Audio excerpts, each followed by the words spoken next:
saya akan menerangkan bab sesudah larutan penyangga, yaitu bab hidrolisis. Nah, hidrolisis biasanya merupakan salah satu jenis reaksi yang artinya hidrolisis itu adalah reaksi dengan air atau pemecahan oleh air ya. Lisisnya itu artinya pemecahan. Kalau hidronya berarti artinya air ya. Jadi penguraian oleh air atau pemecahan oleh air atau reaksi dengan air. Nah, sekarang hidrolisis ini kita kaitkan dengan garam yang merupakan hasil antara reaksi antara asam dengan basa ya. Kita tahu reaksi antara asam dan basa itu menghasilkan garam dan air.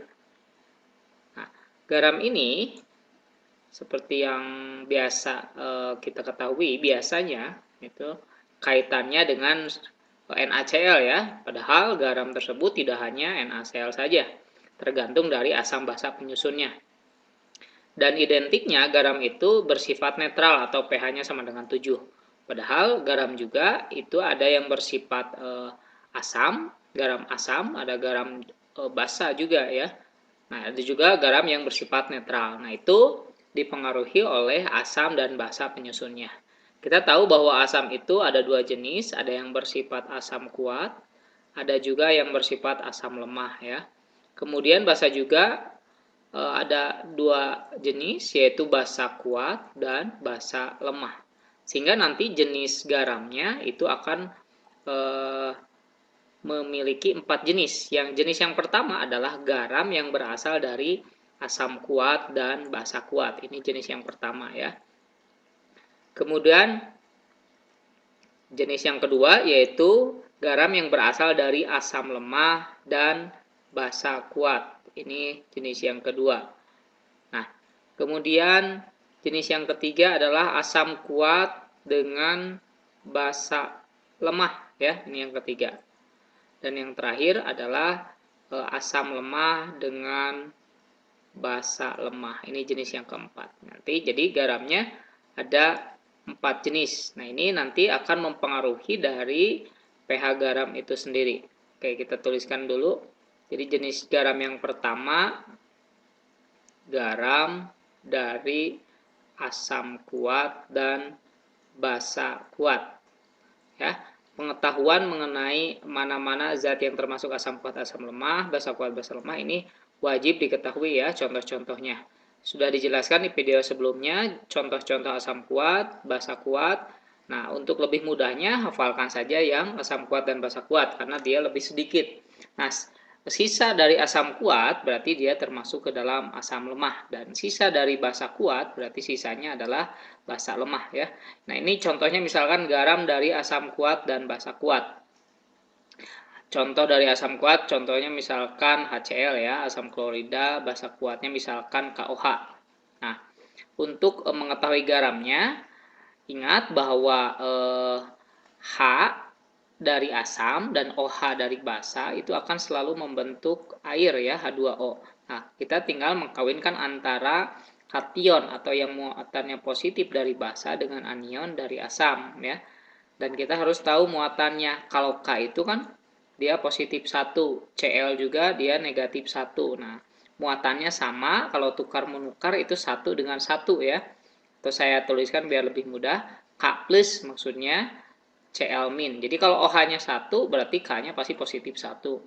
Kalau di sini H-nya di sini 1 berarti Cl-nya pasti negatif 1. Kalau OH-nya misalkan ada 2, CaOH 2 kali berarti Ca-nya bermuatan 2 plus. Kalau di sini misalkan H2SO4 berarti H-nya ada 2, berarti anionnya pasti 2 min ya. Ini kalau dikawinkan menjadi KCl ya, seperti itu. Jadi contoh-contoh dari garam asam kuat dan basa kuat. Contoh yang pertama ada KCl. Oke. Kemudian misalkan saya punya asam H2SO4, asam kuat ya. Dengan basa kuat misalkan saya punya NaOH ya. Nah, ini OH-nya 1 berarti Na-nya Na plus kan. Nah, ini H-nya 2 berarti SO4-nya 2 min. Kalau kita kawinkan garamnya ya, Boleh langsung kalau sudah yang mahir, atau kalau yang masih bingung saya tuliskan dulu Na plus, kemudian SO4 2- ya. Ini tuker-tukeran. 2 ini jadi milik jumlah Na. Nah, jadi garamnya Na2, 2-nya dari mana? Dari muatan SO4. SO4 berapa jumlah atomnya? Dilihat dari muatan Na, yaitu 1. Jadi Na2SO4, Na2SO4 ya. Contohnya Na2SO4. Kemudian banyak sekali ada LiBr ya. Dari LiOH dan HBr basa kuat. Kemudian kita punya Ca asam kuat, misalkan CaClO4 2 kali ya. Nah, jadi harus tahu contoh-contoh dari asam kuat dan basa kuat.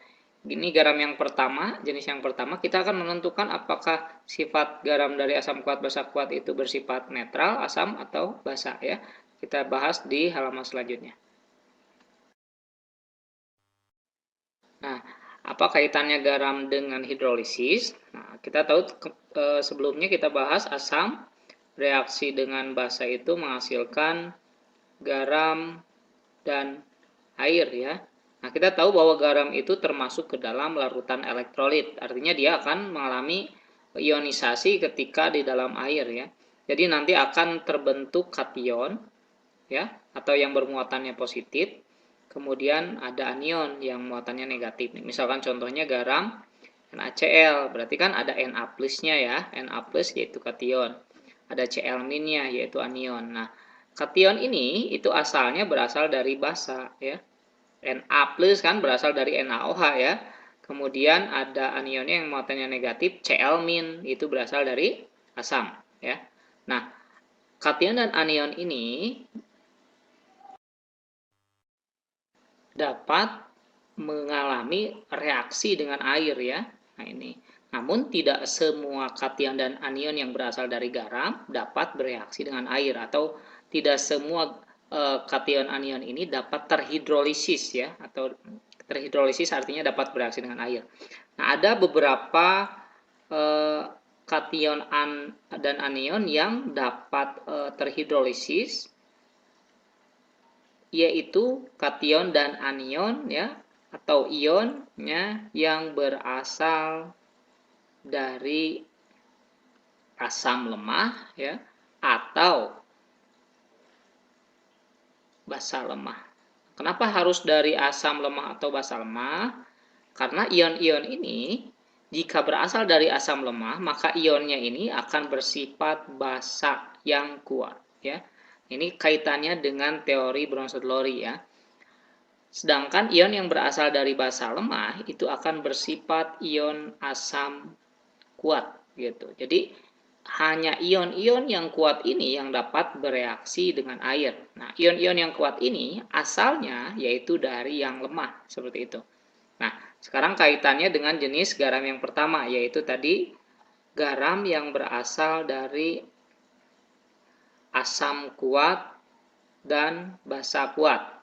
Tadi kita contohkan salah satunya yaitu NaCl. Nah, NaCl ini dalam air itu akan mengalami ionisasi, membentuk Na plus dan Cl- seperti itu kan. Nah, Na plus kation berasal dari basa. Nah, Na plus ini berasal dari NaOH, basa kuat. Maka Na plusnya sendiri itu akan bersifat asam yang lemah, seperti itu. Nah, sedangkan Cl- ini berasal dari asam kuat ya. Ionnya sendiri itu akan bersifat basa yang lemah seperti itu. Sehingga nanti kalau direaksikan dengan air yang istilahnya disebut dengan reaksi hidrolisis ya. Jika nanti ada soal-soal biasanya menanyakan reaksi hidrolisis ini, maka kita tuliskan reaksi ionnya Na plus dengan air, kemudian Cl- dengan air. Nah, karena dia Na plus ini bersifat asam yang lemah ya, maka Na plus ini tidak akan bereaksi dengan air seperti itu. Dan basa lemah Cl- ini karena dia bersifat basa lemah ya, jadi dia juga tidak akan mengalami reaksi dengan air, atau istilahnya dia tidak terhidrolisis. akibat dari tidak terhidrolisis ini tidak ada penambahan H+ dan OH-. Artinya H+ dan OH- dalam air dalam larutan ini itu tidak berubah alias sama ya. Sehingga kaitannya nanti dengan pH. Jadi pH-nya kalau H+ dan OH- sama, itu pH-nya akan sama dengan 7 atau netral seperti itu. Jadi nanti kalau ada pertanyaan berapakah pH dari NaCl? Nah, jawabannya tidak usah lagi dihitung lagi.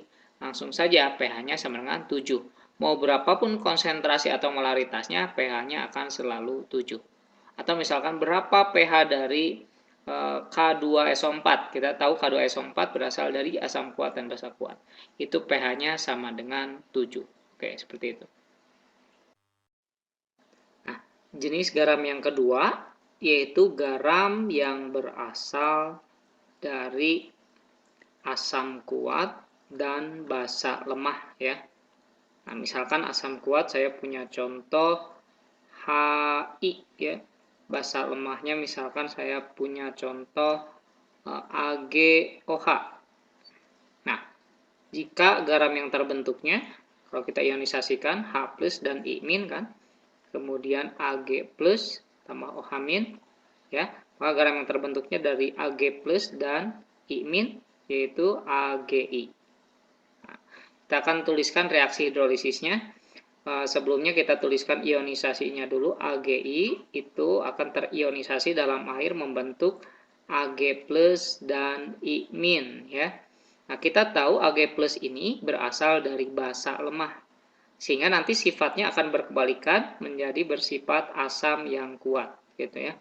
Jika I- berasal dari asam kuat, maka sifatnya akan bersifat basa yang lemah. Oke. Nah, ion-ion ini kita tuliskan reaksi hidrolisisnya. Nah, Ag+ kita reaksikan dengan air. Kemudian I- kita reaksikan dengan air. Nah, Ag+ ini dia bersifat asam kuat. Jadi dia punya kemampuan dalam bereaksi dengan air ya. Ini kalau saya bahas lebih lanjut, ini dia asam kuat berarti dia mampu menarik atau menerima elektron ya dari H2O ini. Tapi tidak perlu terlalu mendalam untuk menjelaskannya. Kalau asam kuat berarti dia mampu bereaksi. Nah, ini H2O kita pecahkan lagi H+ dan OH- ya. H+ dan OH-. Nah, yang Ag ini kan dia bersifat positif. Dia akan bereaksi dengan yang negatif. Jadi Ag+ dengan OH- itu akan membentuk AgOH kalau dia mampu bereaksi ya. Dan sisanya yaitu ini, yaitu H+. Seperti itu. Nah, kalau I- dia bersifat basa lemah. Sehingga dia tidak memiliki kemampuan untuk bereaksi dengan air ya. Nah, hanya salah satu saja. Makanya dia disebutnya juga terhidrolisis sebagian atau disebutnya juga terhidrolisis parsial karena hanya satu ion saja dari dua ion yang bereaksi. Lalu kemudian garam ini kemudian akan bersifat apa? Nah, ini hasil reaksinya itu akan membentuk H+. Kita tahu bahwa zat yang menghasilkan ion H+ itu akan bersifat asam ya. Jadi garam ini, garam asam kuat dari basa lemah itu akan bersifat garam asam ya. Nah, berapa jumlah konsentrasi H+-nya nanti biasanya yang akan ditanyakan. Nah, lewat penurunan rumus, konsentrasi H+ itu dirumuskan dengan akar dari Kw per Kb ya, dikali konsentrasi garam dikalikan jumlah X-nya. Seperti itu. Nah, Kw itu apa? Kw itu adalah tetapan ionisasi air ya, yang nilainya adalah 10⁻⁴ untuk suhu 25 derajat Celcius ya. Tapi memang biasanya suhunya dibuat tetap 25 derajat, namun jika di soalnya ada suhu yang berbeda, maka Kw-nya pasti akan berbeda ya. Kb itu kita tahu dia tetapan ionisasi basa lemah ya. Jadi hanya dimiliki oleh basa lemah. Ditanyakannya H+ kok di rumusnya ada Kb karena dia yang lemahnya adalah basa lemahnya ya. Basa lemahnya. Ini hasil penurunan rumus sebenarnya. Nah, konsentrasi garam di soalnya nanti diketahui konsentrasi garamnya berapa, dan X ini adalah jumlah ion yang berasal dari yang lemah. Ini misalkan Ag ya, yang berasal dari yang lemah. Ag-nya ada berapa di sini? Ada 1, berarti X-nya 1. Kalau Ag-nya ada 2, misalkan Ag2SO4, Ag-nya 2, duanya yang kita masukkan sebagai X, seperti itu. Jadi KW 10 pangkat min 14, Kb itu adalah tetapan ionisasi basa, ya. Kemudian ini adalah molaritas basa. X adalah jumlah ion yang terhidrolisis. Oke. Nah, jadi penentuan sifat asam basanya bisa dilihat dari reaksi hidrolisis. Kalau dia menghasilkan H+, maka bersifat asam ya. Namun ada juga cara yang mudah untuk menentukan garam tersebut bersifat asam atau basa. Ya, tanpa harus melakukan reaksi hidrolisis ini. Kita bisa lihat dari penyusunnya. Ini ada asam kuat, ada basa lemah ya. Nah, kalau di penyangga sebelumnya kita menentukan penyangga tersebut asam atau basanya itu dilihat dari yang lemah ya. Di penyangga, jika yang lemahnya asam maka penyangganya penyangga asam. Jika basanya basa lemah maka penyangganya penyangga basa ya. Kalau di hidrolisis kebalikannya. Kalau yang kuatnya itu asam maka garamnya akan bersifat asam ya. Jika yang kuatnya basa nanti, maka garamnya bersifat basa. Ini yang kuatnya adalah asam, maka garam ini akan bersifat asam, seperti itu. Jadi hidrolisis dapat dilihatnya dari siapa yang bersifat kuat, seperti itu. Contoh soalnya kita akan gabungkan di akhir penjelasan ini. Jadi ingat-ingat untuk materi garam 1 dan garam 2 ini ya.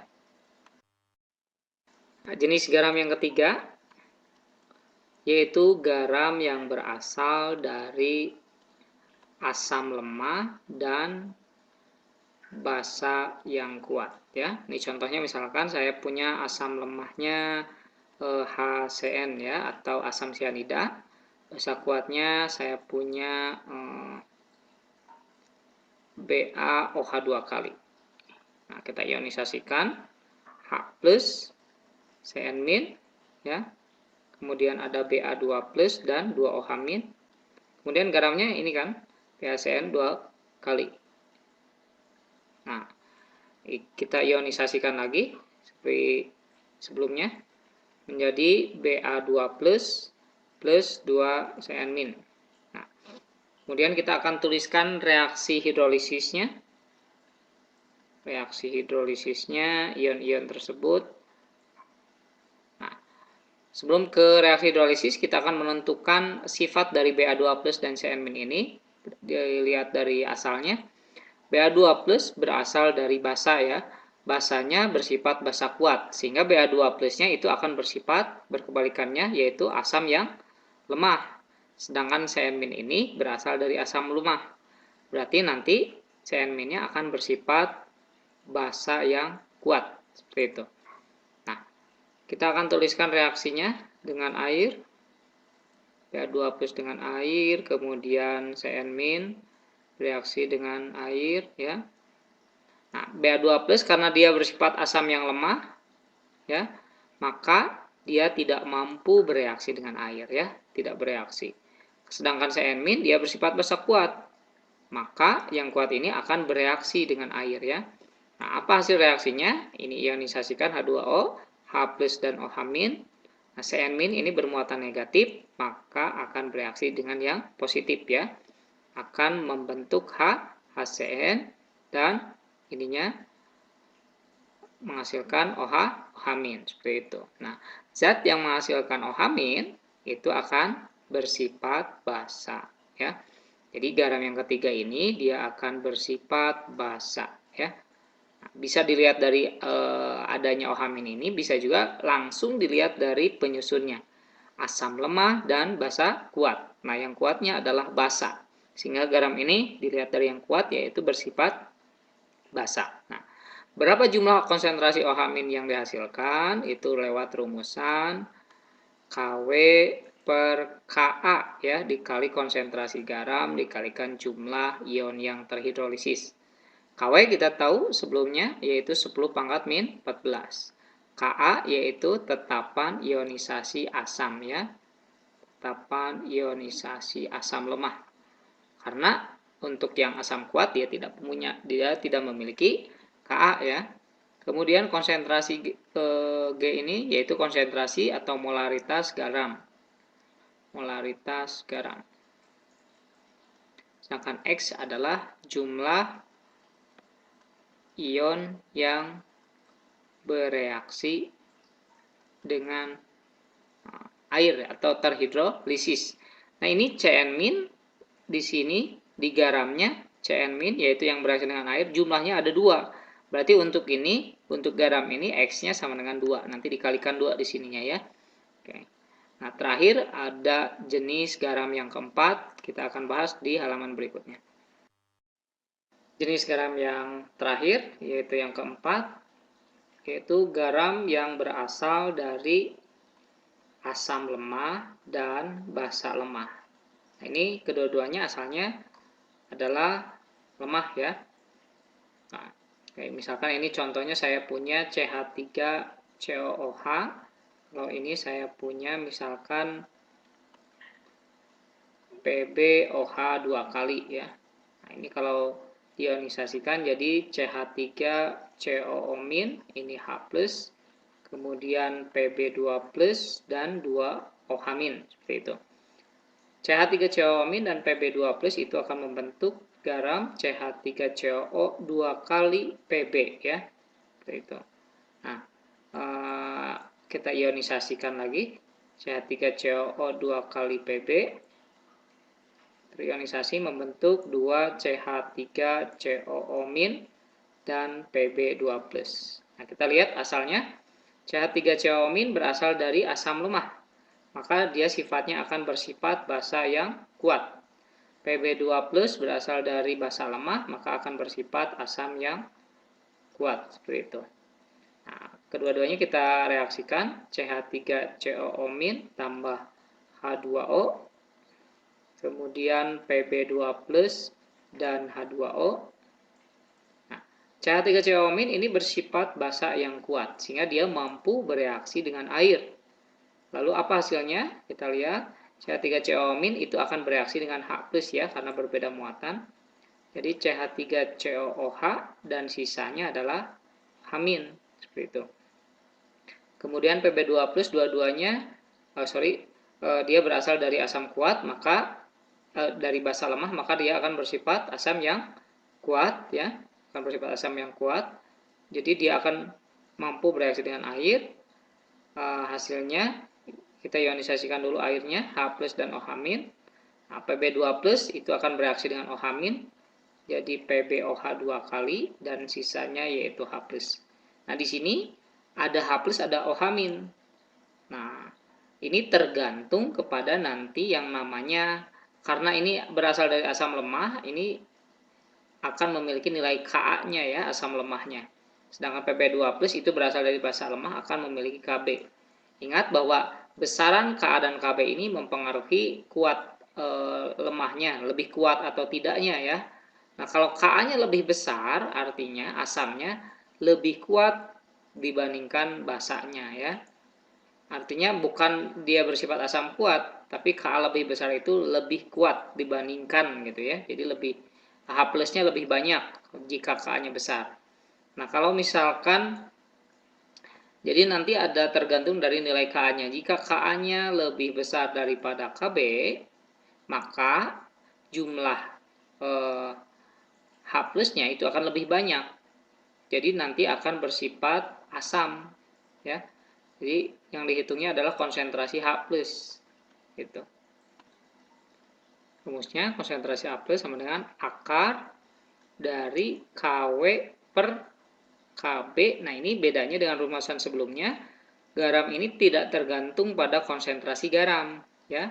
Jadi Kw per Kb dikali Ka. Ya, tidak ada molaritas garam di sini. Jadi berapapun molaritasnya, konsentrasi H+-nya akan tetap sama, asal Ka dan Kb-nya dia zatnya berasal dari yang sama. Nah, jika nilai Ka sama dengan Kb, itu akan bersifat netral ya. Jadi tidak usah lagi dihitung berapa H plus berapa OH minnya, dia pasti pH-nya sama dengan 7 ya. Nah, jika Ka-nya kurang daripada Kb, berarti yang lebih kuatnya adalah basanya, itu akan bersifat basa. Jadi yang dihitungnya bukan H+, tapi konsentrasi H- dengan rumus Kw per Ka dikali konstanta basa. Nah, seperti itu. Jadi tadi kalau yang masih bingung, kenapa kok Ka-nya yang besar itu akan bersifat asam? Nah, Ka besar menyebabkan kationnya Pb2 plusnya ini terionisasi atau terhidrolisis lebih banyak ya, sehingga H plus yang dihasilkannya lebih banyak dibandingkan OH- gitu. Tapi jika Ka-nya lebih kecil, nah maka yang bereaksinya anionnya ini akan lebih banyak, sehingga konsentrasi OH-nya lebih banyak dibandingkan konsentrasi H+. Oke, kita akan lihat contoh-contoh soal yang ada di hidrolisis ini. Ada yang terlewat, ini karena kedua-duanya bereaksi dengan air ya, maka garam ini disebutnya juga terhidrolisis sempurna ya, atau dia kedua ionnya bereaksi dengan air ya. Jadi jenis yang pertama garam tersebut tidak terhidrolisis, garam dari asam kuat basa kuat. Yang kedua garam dari asam kuat dan basa lemah itu terhidrolisis sebagian. Yang ketiga garam dari asam lemah dan basa kuat itu juga terhidrolisis sebagian. Dan yang terakhir ini garam dari asam lemah dan basa lemah terhidrolisis sempurna. Contoh soal yang pertama, di sini kita akan menentukan sifat larutan garam, apakah bersifat asam, basa, atau netral. Kemudian di perintahnya juga dituliskan reaksi hidrolisisnya. Nah, penentuan sifat larutan garam ini bisa dilihat juga memang dari reaksi hidrolisisnya, namun bisa juga langsung dilihat dari asam basa penyusunnya ya. Kalau ingin langsung, kita lihat NH4Cl. NH4 ini berasal dari NH4OH. Nah, ini kalau ingin langsung berarti harus punya kemampuan untuk menghafal contoh dari asam lemah, asam kuat, basa lemah ya. NH4 itu berasal dari NH4OH, yaitu bersifat basa lemah ya. Kalau Cl-nya itu berasal dari saya tuliskan dulu ini NH4OH, berasal dari HCl, yaitu berasal dari asam kuat ya. Nah, ingat hidrolisis itu dilihatnya dari yang kuatnya, yaitu yang ini berarti asam ya, berarti garam ini karena yang kuatnya asam, garam ini bersifat garam asam. Seperti itu cara cepatnya ya. Kemudian K2SO4. K2SO4 K-nya itu berasal dari KOH. KOH itu kita tahu bersifat basa kuat. Kemudian SO4 berasal dari H2SO4 asam kuat ya. Dua-duanya kuat sehingga nanti dia tidak akan terhidrolisis. Artinya sifatnya akan netral ya. Ingat kalau yang berasal dari asam kuat basa kuat, garamnya akan bersifat netral. Kemudian yang C, MgCO3. Mg ini berasal dari MgOH2 kali, yaitu basa yang bersifat lemah ya, basa yang bersifat lemah. Kemudian CO3 berasal dari H2CO3, ini berasal dari asam lemah ya. Nah, kalau dua-duanya lemah, ingat itu harus diketahui nilai Ka dan Kb-nya ya. Jika Ka-nya lebih besar daripada Kb, maka dia bersifat asam. Jika Ka-nya sama dengan Kb, maka dia akan bersifat netral. Jika Ka-nya lebih kecil daripada Kb, akan bersifat basa ya. Jadi harus diketahui Ka dan Kb-nya. Kemudian yang terakhir NaF. NaF ini jika kita ionisasikan Na+ dan F- ya. Ini berasal dari basa kuat ya, yang kation ini dari NaOH. F-nya berasal dari HF, yaitu asam lemah. Ya, yang kuatnya yaitu basa, maka garam ini bersifat garam basa. Ya, seperti itu cara mudah menentukan garam tersebut bersifat asam, basa, atau netral. Atau penentuan asam basa asam basa netral itu bisa juga dilihat dari reaksi hidrolisisnya. Yang A kita reaksikan ionisasikan NH4Cl, ionisasinya jadi NH4+ plus Cl- ya. NH4+ ini berasal dari basa lemah maka bersifat asam kuat. Cl- berasal dari asam kuat maka bersifat basa lemah, ya. Jadi kita reaksikan dengan air Cl-. Nah, yang kuat yaitu NH4+ yang bereaksi dengan air. Kalau ini dia tidak bereaksi kan, seperti itu. Jadi ini hasilnya, ini H plus OH-, NH4+ itu akan bereaksi dengan OH- membentuk NH4OH dan H+. Nah, garam ini menghasilkan H+. Jadi dia akan bersifat asam, ya, sesuai dengan tadi, ya. Kemudian reaksi hidrolisis dari B, K2SO4. Nah, kita langsung saja biar tidak terlalu panjang. 2K+ ini bereaksi dengan air. Kemudian SO4 2- ini kita reaksikan dengan air. Nah, K+ itu berasal dari KOH, ya, basa kuat. Maka K+-nya sendiri akan bersifat asam lemah. SO4 2- berasal dari asam kuat, ya, H2SO4, maka dia akan bersifat basa lemah. Kedua-duanya lemah sehingga tidak terhidrolisis kedua-duanya, ya. Dan pH-nya itu akan bersifat netral, ya. Sama dengan 7, ya, pH-nya sama dengan 7. Kemudian yang C, MgCO3, ya. Kita reaksikan ionnya Mg2+ dengan air. Kemudian CO3 2- reaksikan dengan air. Nah, Mg2+ berasal dari MgOH 2 kali, yaitu basa lemah, maka dianya sendiri akan bersifat asam yang kuat, ya. CO3 2- berasal dari asam lemah, maka CO3 2- nya bersifat kuat. Dua-duanya bersifat kuat, sehingga kedua-duanya akan bereaksi dengan air, gitu. Mg2+, H2O ini kan H+ dan OH-. Jadi Mg2+ akan bereaksi dengan OH- membentuk MgOH 2 kali dan H+, ya. Sedangkan yang terakhir ini CO3 2- akan bereaksi dengan H+, membentuk H2CO3 dan OH-, ya. Dan yang terakhir yaitu NaF. Kalau kita ionisasikan jadi Na+ dan F-. Na+-nya ini berasal dari basa kuat, maka dianya sendiri akan bersifat asam lemah, ya. F- ini berasal dari asam lemah, maka ionnya sendiri bersifat basa kuat. Nah, jadi yang kuat saja yang bereaksi dengan air yaitu F-, ya, ini bersifat basa kuat. Na+-nya bersifat asam lemah.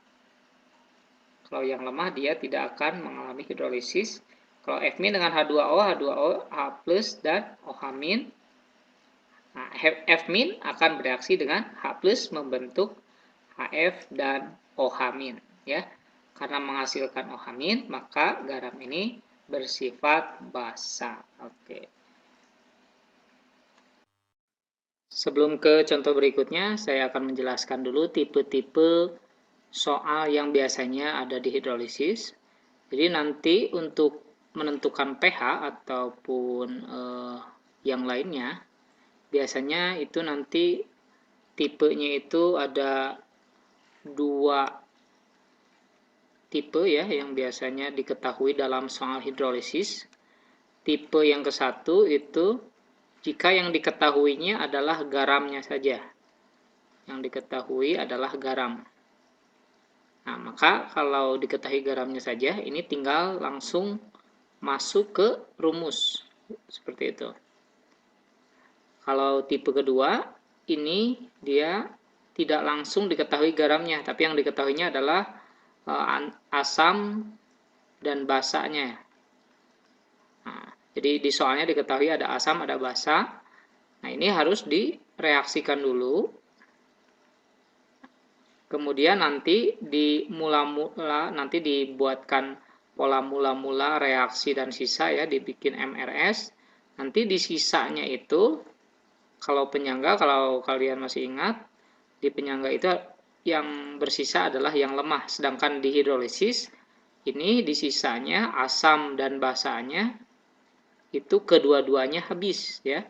Jadi ciri hidrolisis asam dan basanya habis. Mau asam kuat, mau asam lemah, basa kuat, basa lemah, asam dan basanya di sisanya harus habis. Itu ciri dari hidrolisis. Kita akan lihat contoh soalnya yang tipe 1 dan tipe 2. Nah, ini contoh tipe ke-1. Jadi di soalnya menanyakan pH larutan NH4 2 kali SO4. Nah, ini NH4 2 kali SO4 itu kita tahu ini yaitu larutan garam ya. NH4-nya itu diperoleh dari NH4OH, basa lemah, SO4-nya diperoleh dari H2SO4 asam kuat.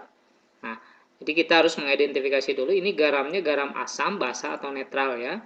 Karena tadi dibuat dari basa lemah dan asam kuat, dan hidrolisis itu tergantung pada yang kuat, yaitu di sini yang kuatnya adalah asam, maka garam ini adalah garam asam ya.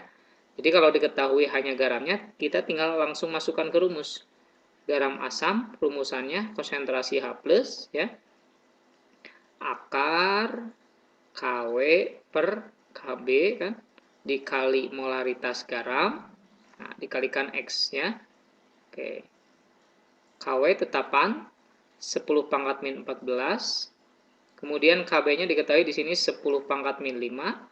Molaritas garamnya sudah ada di sini 0,1 molar atau 10 pangkat min 1 ya. Nah, ini kemudian X-nya itu adalah jumlah ion yang terhidrolisis. Nah, yang terhidrolisis NH4 atau SO4. Nah, ini kita lihat dari asalnya ya. Yang asalnya dari yang lemah itu yang terhidrolisis. Nah, yang berasal dari yang lemah yaitu NH4 kan dari basa lemah. Nah, NH4 ini di garamnya jumlahnya ada 2. Sehingga jumlah X-nya, jumlah ion yang terhidrolisisnya itu ada 2 dikali 2 ya. Nah, ini kita coret 10 pangkat min 1 dengan 10 pangkat min 14 jadi 10 pangkat min 15 ya. 10 pangkat min 15 dibagi 10 pangkat min 5 itu jadi 10 pangkat min 10 ya. Jadi konsentrasi H+-nya sama dengan akar 2 kali 10 pangkat min 10. Nah, akar dari 2 itu 1,4. Akar 10 pangkat min 10 dibagi 2 ya. 10 pangkat min 5. Oke, jadi pH-nya langsung saja 5-nya dikedepankan 5 min log 1,4. Nah, seperti itu. Jadi kalau diketahui garamnya langsung masukkan ke rumusan dan sesuaikan apakah garam ini basa, asam, atau memang perlu dilihat Ka dan Kb-nya ya. Kita akan lihat untuk tipe yang kedua. Kalau tipe yang kedua ini diketahuinya adalah CH3COOH dan NaOH ya. Ini asam lemah, ini basa kuat. Jadi kita tidak bisa langsung masuk rumus, tapi kita reaksikan dulu CH3COOH ditambah basa kuat NaOH.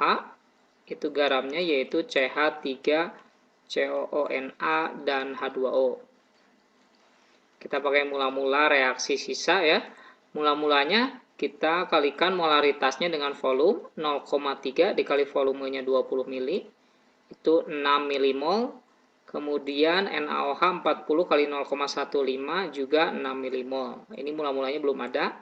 Nah, kita cari reaksi pembatas yaitu mol dibagi koefisien. Itu yang paling kecil reaksi pembatas. Jadi 6 bagi 1 6, 6 bagi 1 6. Jadi kedua-duanya sama. Jadi kedua-duanya bisa dijadikan sebagai reaksi pembatas. Kita bandingkan terhadap koefisien 6 untuk 1 koefisiennya ini juga 1 berarti 6 juga. Ini koefisiennya sama 1 berarti molnya 6 juga. Ini 1 juga molnya 6 juga ya. Ini kita kurangi, ini kita jumlahkan. Ini habis ya. Ini 6, ini 6. Nah, ini ciri dari hidrolisis bahwa kedua asam dan basanya itu di sisanya habis. Jika kedua-duanya tidak habis berarti itu bukan hidrolisis ya. Nah, kita lihat sifat garamnya. Ini kan asam lemah, CH3COOH ini basa kuat. Nah, yang kuatnya kalau ini adalah basa ya. Nah, berarti garam ini akan bersifat garam basa. Jadi pakai konsentrasi OH- sama dengan akar KW ya per Ka kali molaritas garam kali X. Oke. Ini KW-nya 10 pangkat min 14 dibagi Ka-nya 10 pangkat min 5. Nah, ini adanya dalam bentuk mol. Jadi kita cari dulu konsentrasi garamnya. Mol dibagi volume. Nah, volumenya volume yang mana? Volume kedua-duanya. Jadi volumenya volume total gitu ya. Molnya adalah mol garam, yaitu 6 milimol dibagi volume totalnya 20 tambah 40 jadi 60 ml. Jadi molaritasnya 0,1 atau 10 pangkat min 1 ya. Kita masukkan sini 10 pangkat min 1. Ini min 14 dikali 10 pangkat min 1, 10 pangkat min 15 dibagi 10 pangkat min 5 jadi 10 pangkat min 10 ya. Akar 10 pangkat min 10 yaitu 10 pangkat min 5. Oke. Kita di sini saja pOH-nya. Jadi konsentrasi OH-nya 10 pangkat min 5 berarti pOH-nya 5 ya. Berarti pH-nya sama dengan 14 dikurangi 5. Jadi pH-nya adalah 9 ya. Nah, itu perbedaan tipe soal, kalau ini diketahui garamnya, kalau ini diketahui asam dan basanya. Kita akan lihat variasi contoh soal yang lain untuk hidrolisis di halaman berikutnya. Variasi soal lainnya di sini ada CH3CONa ya, garam. Nah, yang ditanyakan di sini adalah bukan pH tapi gram atau masanya ya, yang terlarut dalam 200 ml larutan CH3CONa yang mempunyai pH-nya sama dengan 9. Di sini saya tambahkan keterangan untuk Ka-nya sama dengan 10 pangkat min 5. Oke. Kita lihat jenis garamnya. Garamnya ini adalah CH3CONa, sama seperti contoh sebelumnya. Ini berasal dari CH3COOH, yaitu asam lemah ya. Ini dari NaOH, basa kuat. Jadi garamnya bersifat basa dilihat dari yang kuat. Jadi pakai konsentrasi OH- akar KW per Ka dikali konsentrasi garam kalikan X ya. Nah, ini diketahui pH-nya 9. Karena konsentrasi OH- kita rubah menjadi pOH. Di 14 dikurangi 9 yaitu 5. Jadi konsentrasi OH-nya yaitu 10 pangkat min 5. Nah, kita masukkan di sini. KW-nya 10 pangkat min 14. Ka-nya 10 pangkat min 5. Nah, mencari masanya bisa dilihat dari konsentrasi garamnya ya. Ini jumlah yang terhidrolisis, yang lemahnya ada 1. Kita pindahkan ke sini, ini jadi 10 pangkat min 5. Nah, supaya akarnya hilang, kita kuadratkan di kedua sisi. Ya, ini jadi 10 pangkat min 10. Ini bagi ini 10 pangkat min 14 bagi 10 pangkat min 5 itu 10 pangkat min 9 kali konsentrasi garam. Jadi konsentrasi garamnya sama dengan 10 pangkat min 10 dibagi 10 pangkat min 9, yaitu 10 pangkat min 1 ya, atau 0,1. Nah, molaritas garam ini punya rumus gram per mr ya, kali 1000 per volume dalam mililiter. Ya. Ini molaritasnya sudah diketahui 0,1, gramnya ditanyakan, mr-nya kita hitung, ini CH3COOH, C-nya ada 2, berarti 28, sorry. Oh, ini ada kesalahan cetak. ARC itu bukan 14 tapi 12 ya. Sehingga untuk MR-nya, C-nya 12 kali 2, 24, tambah H-nya ada 3, kemudian oksigennya ada 2 kali 16, 32, tambah 23. Jadi ini MR-nya, DMR-nya totalnya sama dengan 82 ya MR-nya. Nah, kita masukkan MR-nya di sini 82 kali 1000, volumenya yaitu 200. Ini kita bisa coret 5 ya. Nah, jadi gramnya itu sama dengan 82 kali 0,1 dibagi 5. Hasilnya yaitu 1,64 gram ya. Nah, variasi soalnya juga bisa menanyakan MR-nya atau menanyakan volumenya. Intinya kita harus mencari dulu konsentrasi garamnya. Oke, itu penjelasan saya mengenai bab hidrolisis. Jika bermanfaat, jangan lupa untuk like videonya dan share ke teman-teman yang lainnya. Oke, semoga membantu.